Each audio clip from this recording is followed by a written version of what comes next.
और राजीव गांधी किसान न्याय योजना की दूसरी किश्त के भुगतान के लिए राज्य सरकार 1300 करोड़ रुपए का कर्ज ले रही है। राज्य सरकार निवेश बेचकर कर्ज लेने की तैयारी पूरी कर चुकी है। सरकार के कर्ज लेने के मामले में पूर्व मंत्री और बीजेपी विधायक बृजमोहन अग्रवाल ने कहा है कि सरकार पूरी तरह से कंगाल हो चुकी है। सरकार अपने वादे पूरे करने के लिए कर्ज का बोझ आम जनों पर डाल रही है। वहीं सरकार का पक्ष रखते हुए खाद्य मंत्री अमरजीत भगत ने कहा कि लोगों की भलाई के लिए कर्ज लेना सरकार का अधिकार है और इसमें कोई बुराई नहीं है।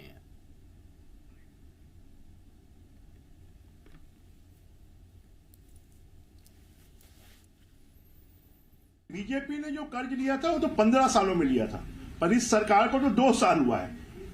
जितना कर्ज बीजेपी ने 15 सालों में लिया उतना कर्ज इस सरकार ने 1.25 साल में ले लिया है।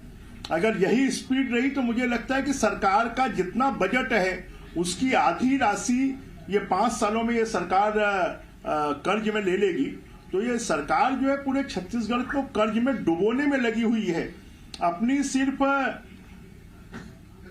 मुंह मियां मिट्ठू बनने के लिए और अपनी सस्ती लोकप्रियता हासिल करने के लिए ये सरकार छत्तीसगढ़ को कर्ज में डुबो रही है। अगर कर्ज ले रहे हैं तो अपने खर्चे के लिए कर्ज नहीं ले रहे हैं, अपने साजो सामान के लिए कर्ज नहीं ले रहे हैं। हम जनता के लिए कर्ज ले रहे हैं और जनता को सुविधा देना चाहते हैं। राजीव गांधी न्याय योजना के तहत जो लोगों को बंटना है अगला किस्त, उसके लिए ले रहे थे, तो बहुत अच्छा संकेत है कि हम अभाव रहते हुए भी लोगों को दिक्कत नहीं आएगी।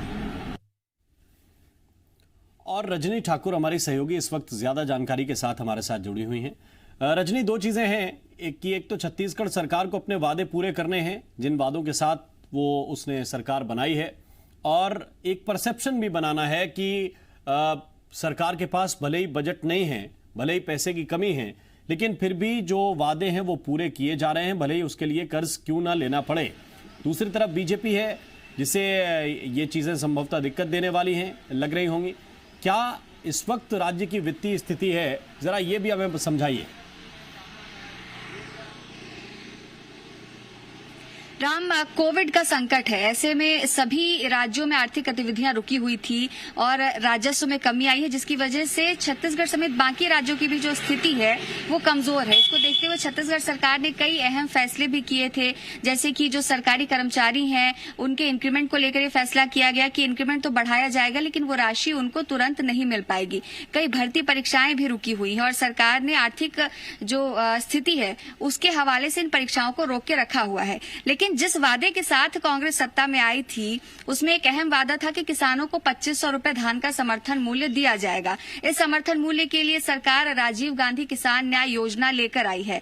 पहली किश्त दी जा चुकी है और जो दूसरी किश्त है वो 20 अगस्त को किसानों के खाते में ट्रांसफर की जाएगी, जिसमें कि 1500 करोड़ रुपए की राशि किसानों को दी जाएगी। इस राशि के लिए ही सरकार कर्ज ले रही है और प्रतिभूति को बेचते हुए 1300 करोड़ का कर्ज सरकार लेने जा रही है। 200 करोड़ राज्य की तरफ से रहेंगे और उस पूरी राशि को मिलाकर किसानों को 20 अगस्त को खाते में ये राशि ट्रांसफर की जाएगी। अब तक अगर हम आंकड़ों की बात करें तो विधानसभा में बजट सत्र के दौरान मुख्यमंत्री भूपेश बघेल ने ये बताया था कि भाजपा और वर्तमान कांग्रेस सरकार का मिला के राज्य सरकार 57,000 से ज्यादा की कर्जदार है। वहीं कांग्रेस जब से सत्ता में आई है उसके बाद से 17,000 करोड़ का कर्ज अब तक लिया जा चुका है। इसे लेकर भाजपा सवाल उठा रही है कि जब आर्थिक संकट है, जब कोरोना का काल है, तो ऐसे में सरकार कर्ज क्यों ले रही है। वहीं कांग्रेस ये दिखाने की कोशिश में है कि भले ही कितनी भी स्थिति खराब क्यों ना हो, आर्थिक मोर्चे पर सरकार को कितना भी संघर्ष क्यों ना करना पड़े, लेकिन किसानों से जो वादा किया गया था वो वादा सरकार निभा रही है और इसी वादे को निभाने के लिए ये कर्ज लिया जा रहा है।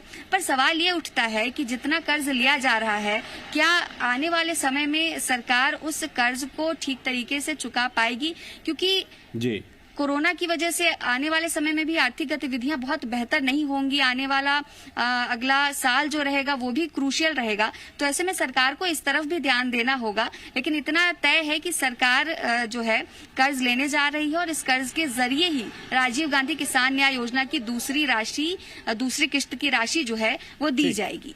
बहुत बहुत शुक्रिया, बहुत बहुत धन्यवाद रजनी, इस खबर को विस्तार से समझाने के लिए। और जाहिर है कि सरकार की प्राथमिकता जनता है, लेकिन जनता के साथ राज्य की वित्तीय स्थिति को भी ठीक बनाए रखना ये भी सरकार की उतनी ही जिम्मेदारी है।